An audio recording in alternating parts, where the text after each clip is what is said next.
Hi there, Malcolm here with my 228th Booktube video, and today I'll be reviewing Obelisk by Stephen Baxter. This is a short story collection which I was under the impression was set in his Proxima Ultima universe. It was a duology of books I read last year. Yeah, they were really good. I think the first one was better, but certainly I was looking forward to reading some short stories set in that world. However, of the 17 short stories in here, only the first 4 are actually related to Proxima and Ultima. The other 13 are completely unattached to anything else. However, having said that, due to the nature of Ultima particularly, with its alternate realities, alternate worlds, parallel universes and all the rest of it, something that the first 4 stories particularly focus on. The other stories are split up into other yesterdays, other todays and other tomorrows, which again are all alternate developments of human society and civilization. And even with the first 4, they're vaguely attached to the Proxima and Ultima duology.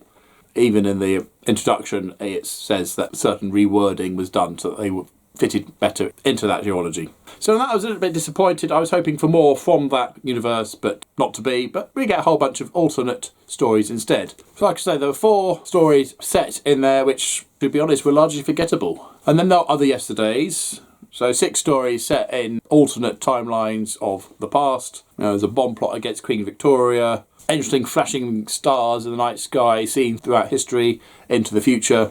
There's a murder mystery. That was quite good. Fate in the Fire Lance. But yeah, not a bad collection there. And then there were 2 in the other todays, which were the Pevatron Rats, which was fantastic, and the Invasion of Venus, which was alright. It didn't go in the direction I'd hoped it to, and has inspired another book idea for myself. And 5 other tomorrows, which are almost standard science fiction stories, but had technology happened earlier or later or slightly differently, and various adventures out in space. But highlights for those ones were Vacuum Lad, which followed a young lad who was in a decompression accident, and he survived because he has a natural ability to withstand the vacuum of space. Rock Day, I thought was very good, very similar to Adrian Tarkovsky's Service Model in terms of theme, but far more poignant. And yeah, that one really hit hard at the end. Really, really good. Very, very, very sad. And Starcall, which followed a dialogue between a Voyager-type craft called Sana that's sent out to the stars, and there were a limited edition number of special devices that once every 10 years somebody could use to communicate to this thing, and it will then respond back, obviously with the time delay in terms of the signal getting there and back sort of thing.